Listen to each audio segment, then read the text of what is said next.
हमारे व्यस्त जीवन में ईश्वर की आवाज़। इस दुनिया में मनुष्य सबसे बुद्धिमान है।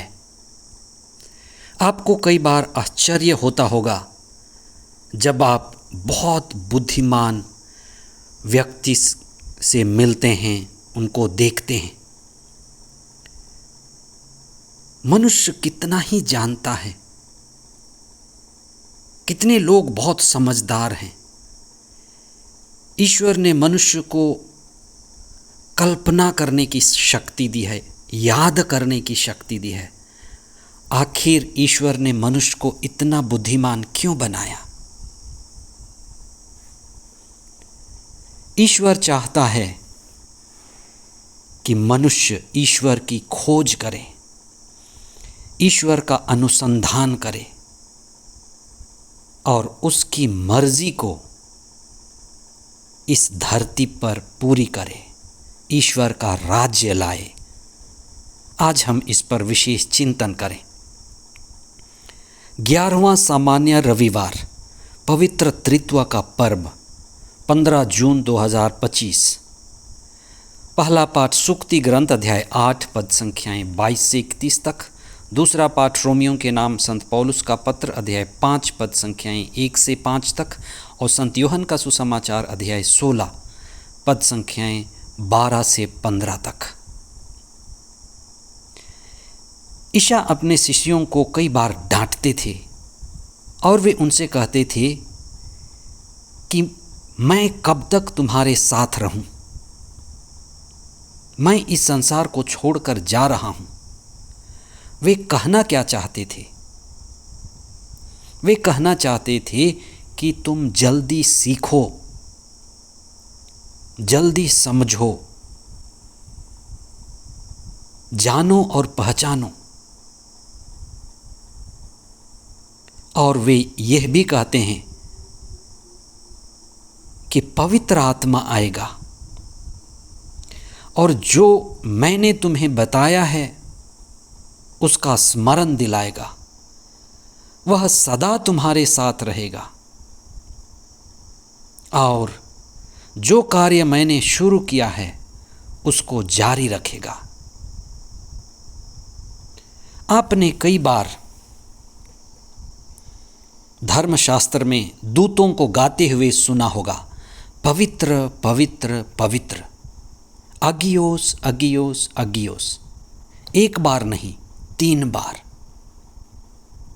उत्पत्ति ग्रंथ में अध्याय 1 पद संख्या 26 में ईश्वर कहता है कि हम मनुष्य को अपना प्रतिरूप बनाएं। ईश्वर मैं नहीं कहता, हम, पिता, पुत्र और पवित्र आत्मा। आज हम इस पर चिंतन करें कि ईश्वर एक है और वह बहुरूपीय है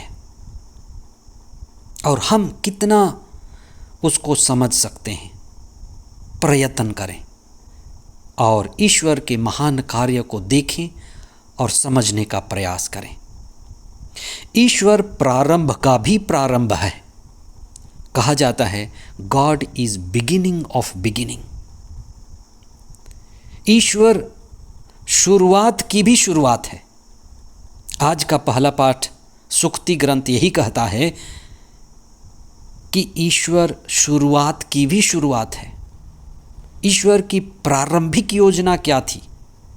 ईश्वर अदृश्य है, स्वर्गराज भी अदृश्य है, लेकिन वही ईश्वर अपने राज्य को इस पृथ्वी पर दृश्य जगत में, पृथ्वी दृश्य है, ये जगत भी दृश्य है, और इस दृश्य जगत में अपने सृजित हम लोगों के द्वारा अपना स्वर्ग का राज्य इस धरती पर स्थापित करना चाहता है।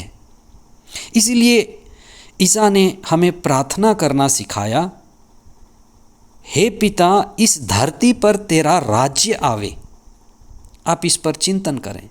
पिता, स्वर्ग में जैसे तेरा राज्य है, वहाँ जैसे तेरी मर्जी पूरी होती है, हम मनुष्यों के द्वारा आपकी मर्जी इस धरती पर पूरी हो। इसलिए सृष्टिकर्ता पिता और मुक्तिदाता यीशु और पवित्र कर्ता पवित्र आत्मा, ये त्रिएक भगवान। धर्मशास्त्र के पहले भाग में एक ही ईश्वर की चर्चा होती है। पुराने व्यवस्थान में दूसरे का नाम लेना भी एक डर का कारण था, इसलिए लोग यहोवा कहते थे, यह वह, कोई निश्चित नहीं। नए व्यवस्थान में जो शब्द अदृश्य था वह देह बना, अदृश्य ईश्वर दृश्यमान ईश्वर पुत्र बना, रूप धारण किया। इसलिए हम स्वरूप ध्यान करते हैं, रूप ध्यान करते हैं, प्रार्थना का एक तरीका। और ईसा के द्वारा हम मनुष्यों को धार्मिकता का पाठ पढ़ाया कि कैसे आदम ने जो कृपा, आशीष और पवित्र आत्मा खो दिया था, प्रभु यीशु के द्वारा पवित्र आत्मा के माध्यम से हम उसी को फिर पाए। इसलिए आज के सुसमाचार में और दूसरे पाठ में भी हम ईसा और पवित्र आत्मा के कार्य पर चिंतन करते हैं कि ईसा पवित्र आत्मा को हमारे बीच लाए जो सदा हमारे साथ रहेंगे। ईसा कहते थे कि मैं सदा तुम्हारे साथ नहीं रहूँगा, लेकिन ईश्वर जो पवित्र आत्मा भेजेगा वह सदा तुम्हारे साथ रहेगा। इसलिए ईश्वर का चेहरा बहुरूपीय है। एक ही ईश्वर है और उसमें 3 जन हैं। God is one, God is unity, God is Trinity.